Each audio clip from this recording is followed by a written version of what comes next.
Students, today we are going to discuss exchange rate.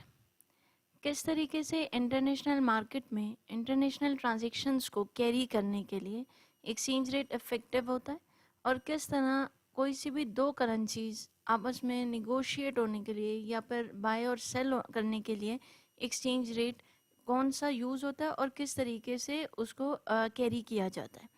Exchange rate basically the value of one currency relative to the value of another currency is the number of units of one currency required to purchase one unit of another currency. Basically, exchange rate is referred to as something that helps in buying and selling of one currency versus another currency. मतलब आप एक currency को exchange में दूसरी currency को purchase कर रहे हो या सेल कर रहे हो तो एक्सचेंज रेट उन दोनों के परचेजिंग ट्रांजैक्शन के लिए और सेलिंग ट्रांजैक्शन के कॉन्टेक्स्ट में एक्सचेंज रेट आपको हेल्प आउट करता है कि आप करेंसी किस तरीके से एक्सचेंज कर सकते हो. Exchange rates basically determined in the foreign exchange market which is open to a wide range of buyers and sellers where currency trading is continuous. अब एक्सचेंज रेट किस तरीके से डिपेक्ट हो रहा होता है या राइट हो रहा होता है. Say for example pound sterling पर पाकिस्तानी रुपी इक्वल 0.005 पाउंड स्टर्लिंग पर पाकिस्तानी रुपी. इट्स मीन कि आप एक पाकिस्तानी रुपये के एक्सचेंज में 0.005 पाउंड जो है वो परचेज कर सकते हो. अब 0.005 पाउंड्स के अगेंस्ट अगर आप एक रुपये को एक्सचेंज कर रहे हो तो फिर आप किस तरीके से पाउंड्स कितने एक पाउंड के लिए आपको कितने पाकिस्तानी रुपी जो हैं वो एक्सचेंज करने पड़ेंगे या कितने पाकिस्तानी रुपी आपको देने पड़ेंगे. तो अगर आप सिंपली 0.005 पाउंड्स अगेंस्ट आपका 1 रुपी के है तो अब अगर आप 1 रुपी डिवाइडेड बाय 0.005 पाउंड्स करोगे तो इट्स मीन कि आपको 200 पाकिस्तानी रुपीस पे करने पड़ेंगे to purchase 1 pound. This is the basic difference in exchange rate. जब आप 0.005 पाउंड स्टर्लिंग पर पाकिस्तानी रुपी कर रहे हो तो इसका मतलब एक पाकिस्तानी रुपए के अगेंस्ट आपको कितने पाउंड मिल रहे हैं और इसी तरह एक पाउंड के अगेंस्ट कितने पाकिस्तानी रुपी पे करने पड़ेंगे. That is 200 rupees as we have already calculated. इसी तरह यूएस डॉलर पर Pakistani rupee equals 0.0061. It's mean कि 1 पाकिस्तानी रुपी के अगेंस्ट आपको 0.0061 यूएस डॉलर्स रिसीव हो रहे हैं. और अगर आपने ये फाइंड आउट करना हो कि आपको 1 यूएस डॉलर कितने पाकिस्तानी रुपी के अगेंस्ट रिसीव होगा तो आप सिंपली 1 डिवाइडेड बाय 0.0061 करोगे तो आपके पास अप्रॉक्सीमेटली 164.50 रुपीज़ पर यूएस डॉलर जो है वो एक्सचेंज करवाने पड़ेंगे. अब एक्सचेंज रेट्स जो है वो डिफरेंट तरीके से कोट हो रहे होते हैं. अब उनकी डायरेक्ट कोटेशन हो रही हो या इनडायरेक्ट कोटेशन हो रही हो. अब अगर आप पाउंड स्टर्लिंग पर पाकिस्तानी रुपी कर रहे हो you can also state it as Pakistani rupee per pound Stirling. तो फिर आप 200 डिवाइडेड बाय 1 पाउंड स्टर्लिंग जो है वो राइट करोगे.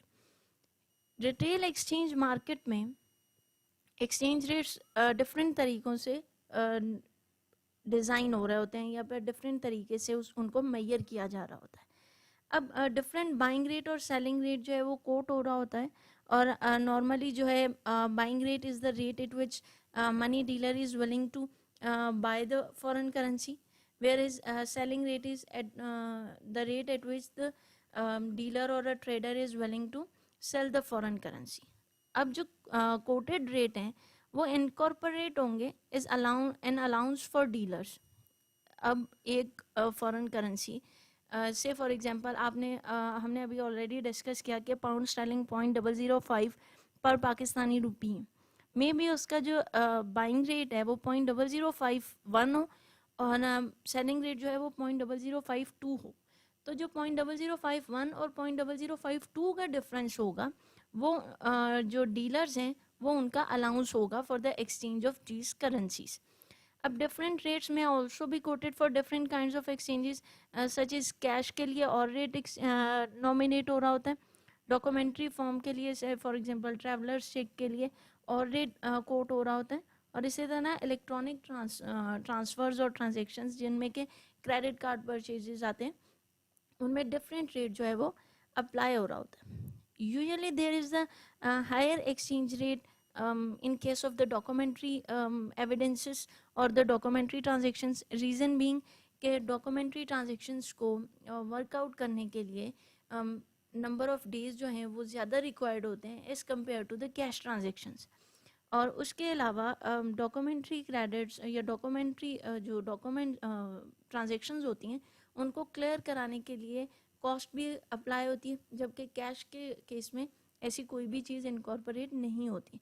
इसलिए एक्सचेंज रेट डॉक्यूमेंट्री ट्रांसफर्स में हायर होता है in comparison of the cash transactions.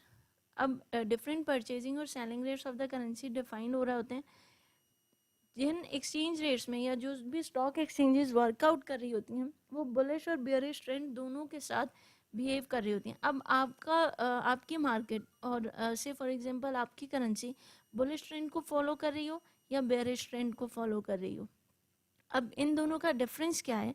Bullish trend basically showing that your currency is growing और it's an appreciating trend which is followed by your currency. जबकि bearish trend में आपकी currency depreciate हो रही होती है या it's following a part.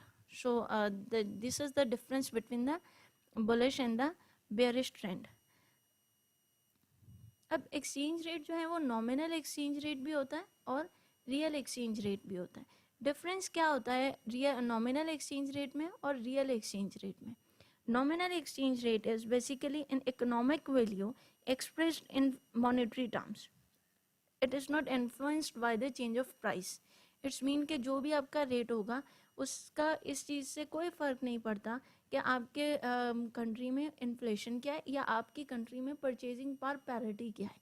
Means कि आपकी कंट्री में आपकी करेंसी कोई भी चीज़ या कोई भी प्रोडक्ट कितने में परचेज कर रही होती है, इसका नॉमिनल एक्सचेंज रेट से कोई रिलेशनशिप नहीं होता. और online current exchange rate of a currency जो है वो जनरली नॉमिनल एक्सचेंज रेट में डिफाइन हो रहा होता है या डिपेक्ट हो रहा होता है. इट्स मीन कि जो हमें exchange rates normal exchange markets में शो हो रहे होते हैं वो नॉमिनल रेट्स हो रहे हैं. इट्स जो कि आपके चेंज ऑफ प्राइस के साथ इन्फ्लुएंस नहीं होते. Nominal rate is set on the open market and is based on how much one currency, how much of one currency can buy in other currency. कि एक currency दूसरी currency को कितना purchase कर सकती है. Say for example 1 Pakistani rupee can purchase 0.005 pound sterling और say 164.50 Pakistani rupee are required to purchase $1. It is the nominal exchange rate. जबकि रियल एक्सचेंज रेट क्या होता है? Real exchange rate is the purchasing power of a currency relative to another at current exchange rate and prices. It means that there is a relationship between exchange rate and prices. How the prices of the products in your country are moving or behaving along with the exchange rate of your currency. Real exchange rate जो है वो आपके exchange rate और price के relationship को define करता है.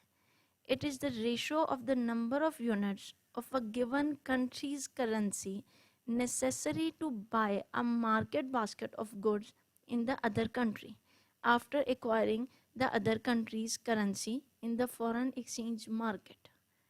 It's mean कि आपका कंट्री की करेंसी जो है वो आपकी कंट्री में कितनी गुड्स को परचेज कर सकती है और एक्सचेंज रेट के बाद आपकी जो एक्सचेंज करोगे करेंसी को उस करेंसी से आप दूसरे कंट्री में कितनी प्रोडक्ट या उस बास्केट को किस हद तक परचेज कर सकोगे, ये रियल एक्सचेंज रेट आपका डिफाइन करता है. Basically real exchange rate is the nominal rate adjusted for differences in price levels. आपका नॉमिनल रेट जब एडजस्ट होता है for differences in price levels तो वो आपका रियल एक्सचेंज रेट जो है वो बन जाता है. एक्सचेंज रेट पॉलिसी या जो चॉइस है वो किन किन चीज़ों पर डिपेंड कर रही होती है। अब नॉमिनल और रियल रेट जो है उसके कंपैरिजन को चेक करते हैं और देखते हैं कि किस तरह से दोनों रेट्स जो हैं वो कैलकुलेट होते हैं। Imagine there are two countries A and B and their currencies are A and B. On the open market, two A's can buy one B. It's mean कि 1B को परचेज करने के लिए 2A's रिक्वायर्ड है और similarly 1A को purchase करने के लिए 0.5 B's रिक्वायर्ड है. The nominal exchange rate would be A divided by B, which is equal to 2, which means that 2A's would buy a B. This exchange rate can also be expressed as B divided by A, which is 0.5. So ये तो clear हो गया कि आपने pounds to Pakistani currency को narrate किया है या Pakistani rupee to foreign pound sterling narrate किया है. दोनों केसेस में आप एक्सचेंज रेट को जो है डिफाइन कर सकते हो. अब real exchange rate is the nominal exchange rate times the relative prices of a market basket of goods in the two countries. So, in this example, say it take 10 A's to buy a specific basket of goods and 15 B's to buy that same basket. तो फिर real rate क्या होगा? अगर आपका nominal rate इस वाले में A divided by B is equal to 2 is the nominal rate, तो फिर रियल रेट क्या होगा और वो किस तरीके से कैलकुलेट होगा? Let's discuss this.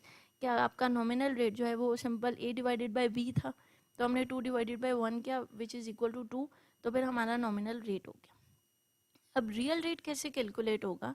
कि रियल रेट की कैलकुलेशन के लिए nominal rate multiply by price of basket of goods in B, क्या बी में कितने की गुड्स परचेज होती हैं, divided by price of basket of goods in A.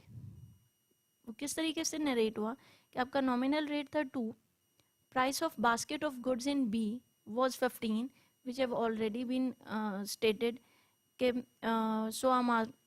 say it take 10 A's to buy a specific basket of goods and 15 B's to buy that same basket.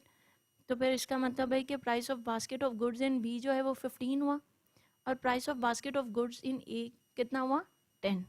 अब 15 multiply by 2 divided by 10 which will be equal to 3. In this case the real A divided by B exchange rate is 3. It's mean कि nominal rate 2 था जबकि real rate जो है वो 3 है. Resultantly आपका real rate इस चेंज ऑफ प्राइस को नरेट कर रहा है और उसको ऐड ऑन कर रहा है. इट्स मीन कि जो हमने पहले डिस्कस किया था कि रियल एक्सचेंज रेट जो है relationship between exchange rate and price को डिफाइन करता है, तो वो इस एग्जांपल से क्लियर हुआ कि आपका नॉमिनल रेट 2 हुआ और रियल एक्सचेंज रेट जो है वो 3 हो गया.